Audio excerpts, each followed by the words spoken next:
This video will be explaining how our tool, Distributed Test Manager, or DTM, can be used to automatically test our SCADA Data Gateway. It will be broken up into two parts. The first part will be on setting up the test environment for our SCADA Data Gateway, and the second part will be on how to set up the automated tests within DTM. But before we do that, let's take a look at this diagram. This diagram is an overview of the environment we will create and the methods behind how we'll be testing our gateway. In the middle, we can see the device under test, the SCADA Data Gateway. In a normal environment, the SCADA Data Gateway could be communicating with IEDs, seen at the bottom of the diagram, and with a SCADA master, as shown at the top of the diagram. This will allow for data to be transmitted from the IEDs up to the SCADA master through the gateway. We will be recreating this environment within DTM by simulating the IEDs and the SCADA master. This will allow DTM to set up the initial conditions that each test may require and validate how the system responds. For example, if a control is issued from a SCADA master simulated within DTM and you know what the expected results should be within the IEDs, DTM can watch for those changes and pass or fail the test accordingly. You can expand this test procedure to include all required controls and points, fully testing your SCADA Data Gateway's functionality.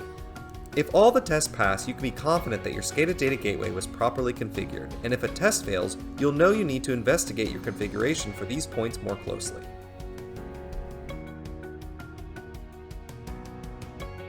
So now that we've looked at the diagram and talked about the overview, the first step we need to take to automate our SCADA Data Gateway is to set up our testing environment. For the sake of this video, I'll only be simulating 2 IEDs and 1 SCADA master for our gateway to communicate with. But, of course, this could be expanded to include many more devices. Based on the design for my system, I have pulled out the relevant device configuration information and put it into an Excel spreadsheet. At the top, you can see my SCADA Data Gateway IP addresses along with any of the remote IP addresses for any of the devices it needs to communicate with. This information will be required for setting up my test environment.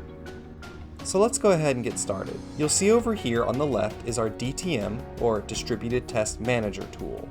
On the far left side of the application, you'll see this Workspace tab. This Workspace tab is where you'll add all of your devices, all of your scripts, any of your folders, any of your test managers, or basically anything that you need for your DTM to run properly. We're going to go ahead and create the devices that we talked about over here in our Excel spreadsheet. To do that, you go to the new workspace and right-click, Manage, Add, and then from here you have all of the options of things you can add. I always like to start with folders as it keeps things a little more organized. I'll name it IEDs, and hit OK. Now, instead of right-clicking on the new Workspace tab, you can right-click on this IEDs folder and follow the same process. So the first device that we'll be looking at is this Bay controller device. That is a 61850 device. So I'll go down to IEC 61850, and I know it is an IED or a server that we'll be communicating with. So I'll click Server. Luckily for us, the configuration of a 61850 server is done completely through this wizard. And a lot of the information is stored within its SCL file. That can be your ICD, IID, CID, SCD, any of these type of files will work. So you can just go down to SCL file and click this paper and pencil. From here you can click Import Configuration and navigate to your SCL file, but I'll be using a sample configuration file. I'm going to be choosing the breaker.icd as I know that's what's going to match my SCADA Data Gateway. This pop-up here is letting us know that we can actually monitor the breaker.icd, meaning if you're still going through your engineering process and changes are still happening on top of your ICD file, you can go ahead and monitor it. That way the next time you load this workspace up, it'll automatically update to your newest version. I know that this configuration file is not changing as it's one of our samples, so I'm going to hit No. From there you just click OK. And it will bring in all of the information needed to simulate this device. Now, I know that my SCADA Data Gateway is looking at a specific IP address, so I'll go ahead and include that. As you can see, our SCADA Data Gateway is communicating on 10.10.10.106, and it's expecting the Bay controller to be at 10.10.10.102. So I can just simply come here and type it, or you have a drop down of all the IP addresses listed on your computer. If you happen to have an IP address that isn't necessarily listed on your computer, instead of being green, it'll turn red. From there, you can click Assign IP Addresses and go ahead and add that IP address to your computer to allow for proper configuration of your device.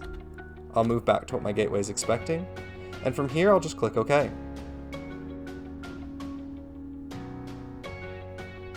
Now that my device has finished its initial setup, you can see that the Wi-Fi symbol or the connection indicator here has turned green, indicating that it has connected up to a client. That would be my SCADA Data Gateway. So that is how you'll set up a 61850 server. You can then go to that server, right-click, Show Model, and have access to the whole model, all of the logical nodes, the logical devices, all the way down to the data attributes. For example, I could follow this XCBR all the way down to its position and the position's ST-val. So now let's take a look at how you would configure a 101 IED. So again, we'll go back to the IEDs folder, right-click, Manage, Add, 101, and I'm going to do a controlled station. From here, we're given a wizard again. You can give it a specific name. So for example, I could say 101 IED and tell it which computer to be hosted on, which will obviously be the one where I'm going to be simulating the environment. In the channel tab, this is where you have access to things like TCP IP information. That includes your local address and the remote address. I have that information again over here on the right. So for the local address, I will have 10.10.10.110, and the remote address that I'll be connecting up to is 10.10.10.112. Of course, we'll be keeping the port as whatever's default for the protocol. You can then go through the rest of the wizard, such as session information, if you've got any changes specific there, sector information, and any of the other information that might be considered more advanced and not used most of the time can be found in this Advanced tab. Things like delays and buffer sizes. Of course, you can go back to the Database tab, and this will allow you to properly configure up what the database for your 101 device should be. So for example, we just have a default database here with several pieces of information, several different data points for each of the types that we can support. I'll go ahead and click OK.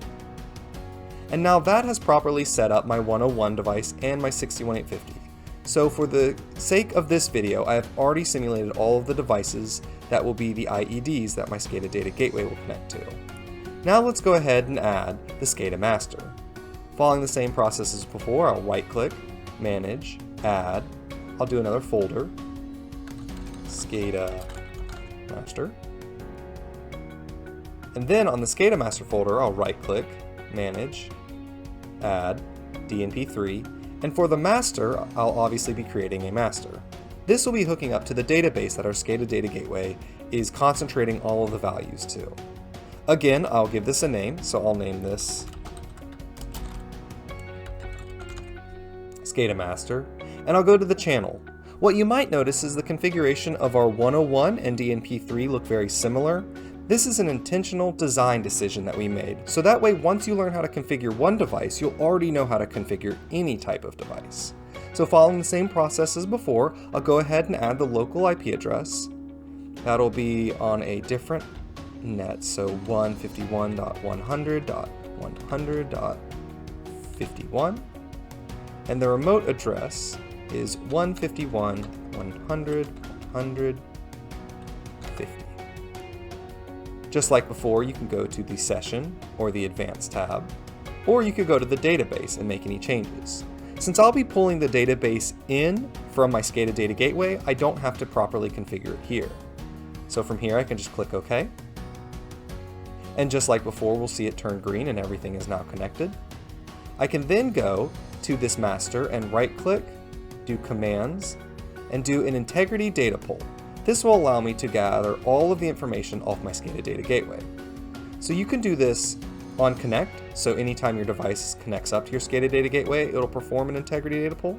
Periodically, you could do it, say, once every 24 hours, or you could just execute it once, which is what I'll do.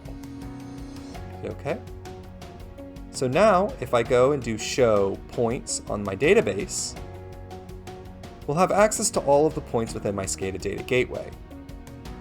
You can also go back to the node that was created for this integrity data pull and execute it again, or if you'd like to add a different control, you can right-click, Commands, and select any of the controls provided here. I'm going to set up an unsolicited message. I'm going to enable them. This will allow me to get any of the changes that happen within my SCADA Data Gateway automatically reporting straight up to my SCADA master. So I'll do this on connect, so anytime it connects, I'll also execute it now, and hit OK. And that's all you need to do to configure your devices to set up the proper testing environment for your SCADA Data Gateway. So now that we have the environment set up to test our SCADA Data Gateway, let's go ahead and start adding automated tests. You can do this by going to the new workspace, right-click, Manage, Add, but this time we'll be adding a test manager, specifically the gateway tests. We'll give it a name, and hit OK. From here you'll see a new node has been added to our DTM workspace, and we can interact with that now. Now this is just the framework for our test. We'll be adding the test inside of this. To do that, you right-click and then do Show Test Action Node. From here we'll need to let DTM know which points need to be changed and which points should be monitored for that change. So you can do that by clicking Manage Tests, clicking here to add a new item. This item will be a test, and I will be doing a Monitor Data Point test. Now it's important to explain what's going on here. We have two tests by default within DTM's test manager. We have the Monitor Data Point test and the Controlled Data Point test. The Monitor Data Point test will cause a change within the IED. That value will then be reported or sent somehow via unsolicited messages or polling or reads or whatnot up to our gateway. Gateway will then put that into our DNP3 database within the gateway, and then send that up to our SCADA master here in DTM. Since we know what point changed, and we know what point should change in the SCADA master, we can verify the data properly got through. The controlled data point test is the opposite direction. It would be the SCADA master within DTM issuing a control down to our gateway, the SCADA Data Gateway, then deciding where that control needs to go within our IEDs and issuing that control down. So for the sake of this video, we're going to do a monitor data point test. We'll give it a name. Now this name is going to be based off what test we'll be running, and I can see the mappings over here for our SCADA Data Gateway in the spreadsheet. So I will name this P101. Now I need to tell DTM which point will be changing. Well, this would be our 101 point, T1 P101. So I'll go back over to our IEDs. I'll show their database, and then I'll grab that point 101 and just drag it into this dialog box. I also need to tell DTM which point to monitor. That would be our DNP SCADA point, our T1P1. So I can go back over to our SCADA, show points, and then grab our point type 1, data point 1, and drag that over. Technically, from here I could just hit OK, and DTM can infer all the rest of the information. But you can also go here and fill it out yourself.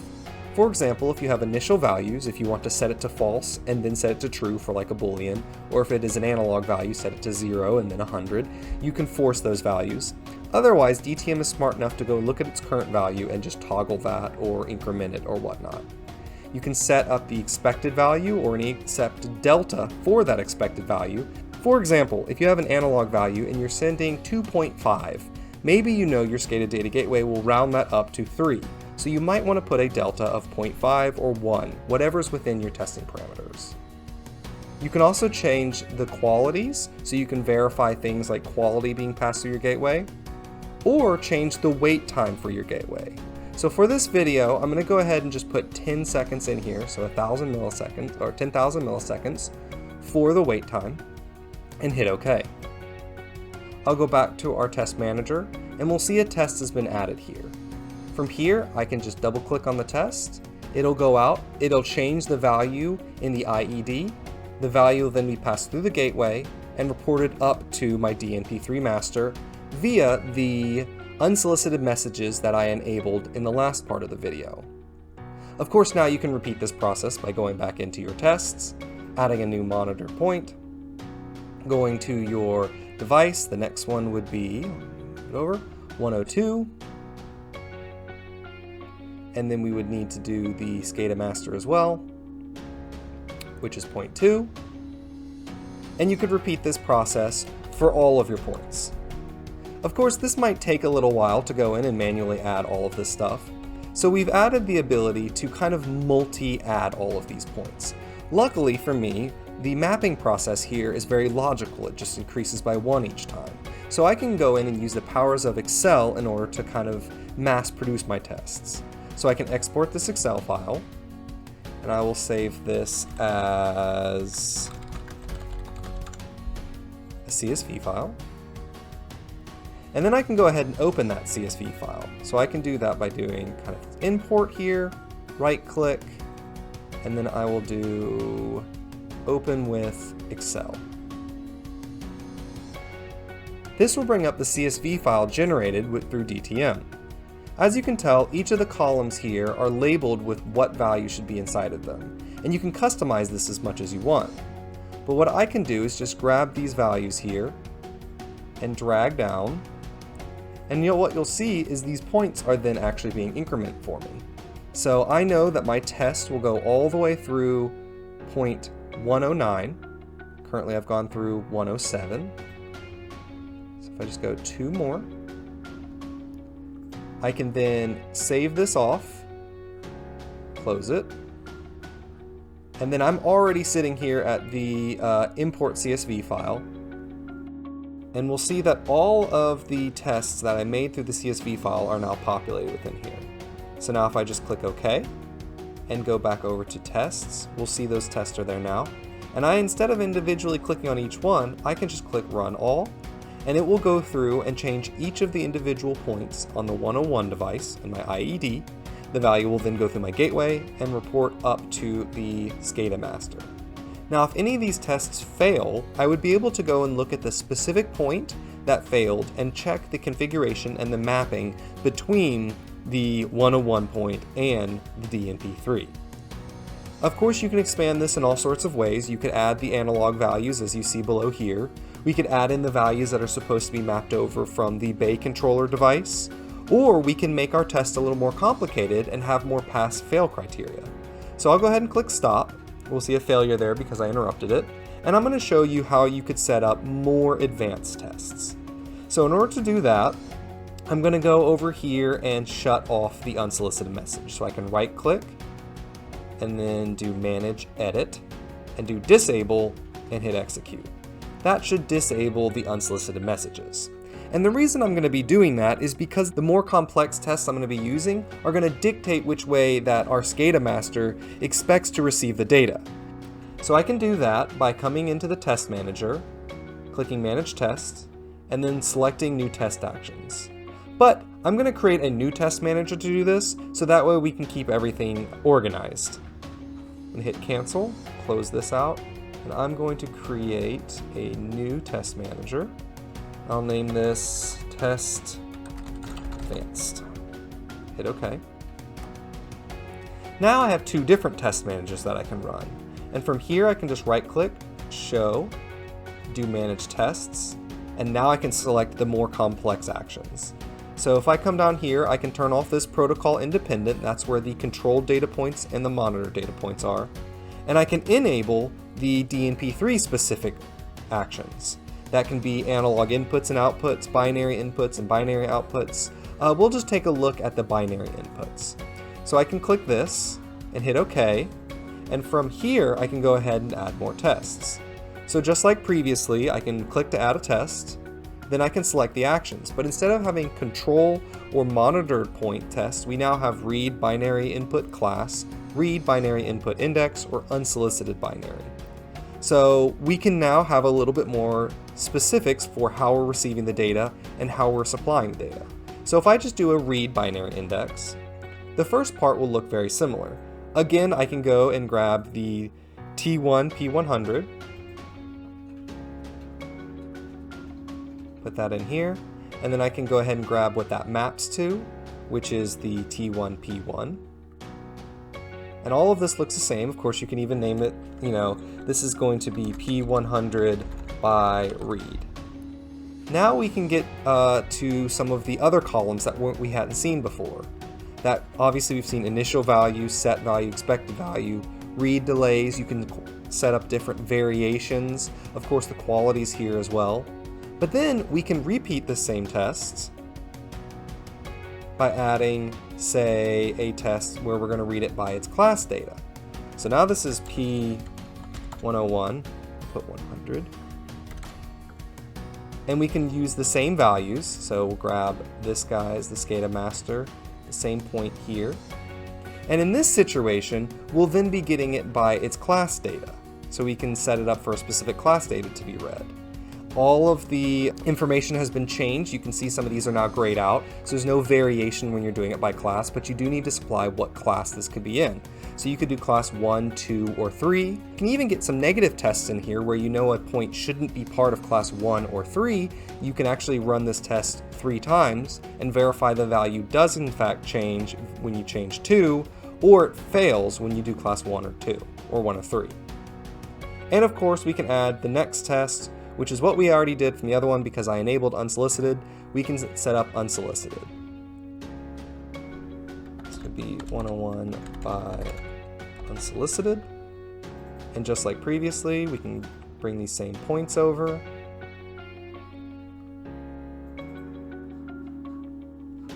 And then of course, as you would expect, class has now been grayed out because you don't need class data when you're doing unsolicited when you enable the unsolicited.